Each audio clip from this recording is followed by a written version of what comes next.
It's 30 days, not a single formal interview, 30 days, zero news conferences, 30 days, her website absent of issues.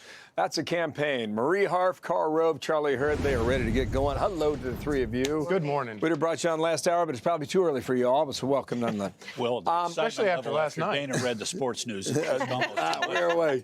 I'll say two things about last night and one thing about tonight. A classy goodbye for Joe Biden can be debated, considering how late that speech was brought on last night. I'd say a bio in Kamala Harris still hasn't happened. A lot of the American people watching this don't know her record, and they know nothing about Tim Walz. And the third thing I'll say is that Barack Obama is going to blow the roof off this place tonight, and these delegates are going to love it. Carl. Well, there's plenty of time to do exactly what you said needs to be done, which is to introduce a largely unknown Vice President Kamala Harris and a completely unknown outside of Minnesota, Tim Walz. But there's time to do that. And they are going to have they got the problem out of the way. They brought in the sitting president who'd been forced off of the ticket, gave him an appropriate send-off, wildly enthusiastic, driven by a sense of relief, I think.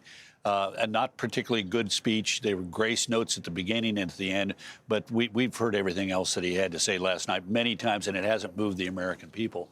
But they've got time, and we'll see how well they pull it off. But this is the moment where you introduce a candidate to the American people. And if you do it successfully, as it's been done in 2008, as it was done in 2000, it carries you on to victory.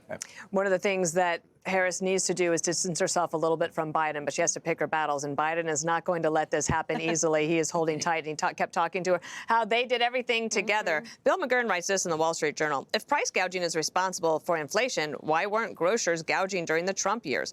Would Ms. Harris say that they became greedy only during the Biden-Harris administration, which also let them get away with it?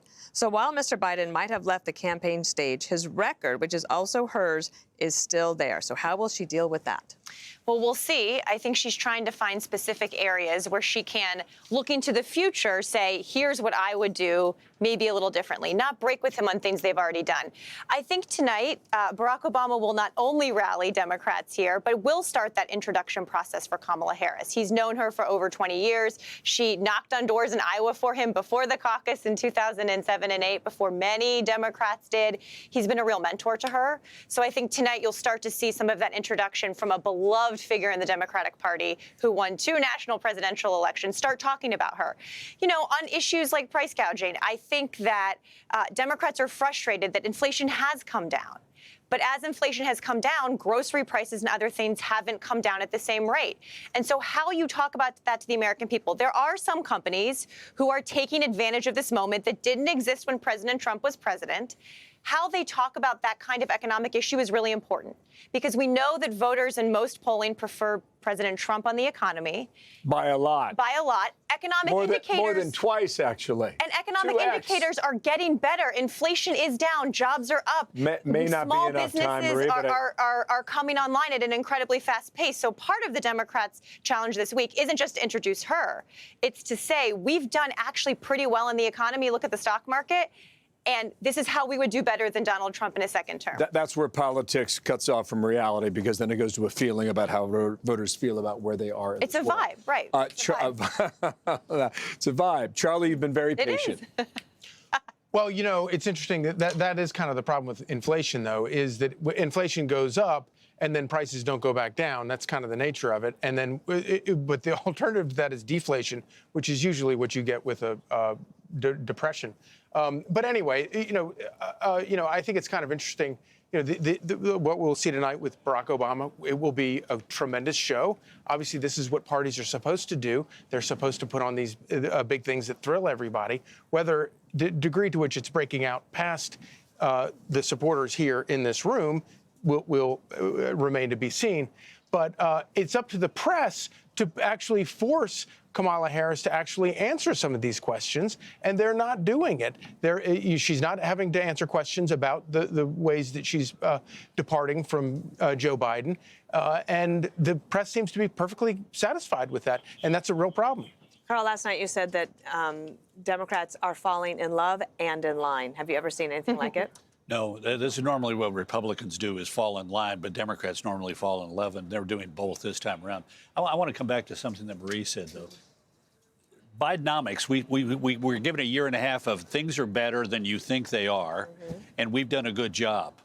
And that grates on the ordinary American because they see it every day. Now, grocery prices actually are not what's driving inflation today. It's services, rent, insurance, those kind of things. The cost of a car is dropping. The cost of used cars are dropping a lot. Food prices have moderated and in some instances begun to drop.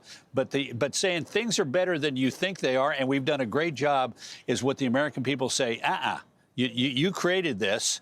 And I'm still adjusting to the fact that I'm spending a lot more and my paycheck ain't keeping up with it. Bionomics was a terrible label. I had a marketing class. I learned one thing. If you got a lousy product, do not put your name on it. Well, she's lucky it wasn't Biden-Harrisonomics. Well, Marie, she is seen as that. He's not buying what you're selling.